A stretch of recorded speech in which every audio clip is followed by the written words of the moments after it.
நாடு தழுவிய அளவில் சண்டிகர் மாநகராட்சி மேயர் தேர்தல் சர்ச்சைக்குரிய பொருளாகி இருக்கிறது. ஏனென்றால் இந்தியா கூட்டணி சார்பாக இந்த சண்டிகர் மாநகராட்சி தேர்தலில் ஆம் ஆத்மி மற்றும் காங்கிரஸ் கட்சியின் சார்பாக வேட்பாளர்கள் இணைந்து நிறுத்தப்பட்டார்கள். இந்த மாநகராட்சி மேயர் தேர்தலில் மேயர் மற்றும் துணை மேயர் ஆகிய பதவிகளுக்கான போட்டியில் மேயர் பதவிக்கு ஆம் ஆத்மி கட்சியின் வேட்பாளரும் துணை மேயர் பதவிக்கு காங்கிரஸ் கட்சியின் வேட்பாளர்களும் போட்டியிட்டனர். இரண்டு கட்சிகளுக்கும் சேர்ந்து 20 கவுன்சிலர்கள் ஆதரவு இருந்த சூழ்நிலையில் 12 வாக்குகள் மட்டுமே செல்லும் என்றும் 8 வாக்குகள் செல்லாது என்றும் தேர்தல் அதிகாரி அறிவித்ததால் அங்கு பாரதிய ஜனதா கட்சியின் வேட்பாளர் வெற்றி பெற்றதாக அறிவிக்கப்பட்டிருக்கிறது. 16 வாக்குகளை பெற்ற பாரதிய ஜனதா கட்சியின் வேட்பாளர் வெற்றி பெற்றதாக அறிவிக்கப்பட்டதை ஏற்றுக்கொள்ள இயலாது என்று ஆம் ஆத்மி கட்சி குற்றம் சாட்டி இருக்கிறது.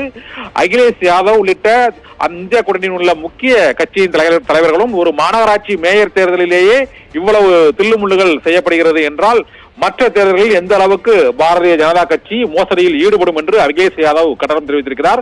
சண்டிகர் மாநகராட்சி மேயர் தேர்தலில் பாரதிய ஜனதா கட்சியின் மனோஜ் சோன்கர் வெற்றி பெற்றதாக அறிவிக்கப்பட்டதை செல்லாது என அறிவிக்க கோரி உயர்நீதிமன்றத்தில் ஆம் ஆத்மி கட்சியின் சார்பாக வழக்கு தொடரப்பட்டிருக்கிறது.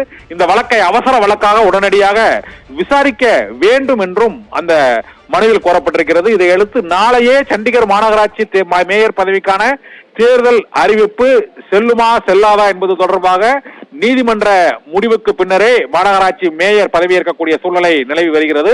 தற்போது பாரதிய ஜனதா கட்சியின் வேட்பாளர் வெற்றி பெற்றதாக அறிவிக்கப்பட்டது செல்லாது என அறிவிக்க கோரி ஹரியானா உயர்நீதிமன்றத்தில் வழக்கு தொடரப்பட்டிருக்கிறது. டெல்லி நீதிமன்றத்திலும் வழக்கு தொடரப்பட்டிருக்கிறது. உச்ச நீதிமன்றமும் ஜனநாயகத்தின் அந்த தேர்தல் வெளிப்படைத்தன்மையை பாதுகாக்க உடனடியாக உச்சநீதிமன்றம் தலையிட வேண்டும் என்றும் பல்வேறு கட்சிகளின் தலைவர்கள் கருத்து தெரிவித்திருக்கிறார்கள்.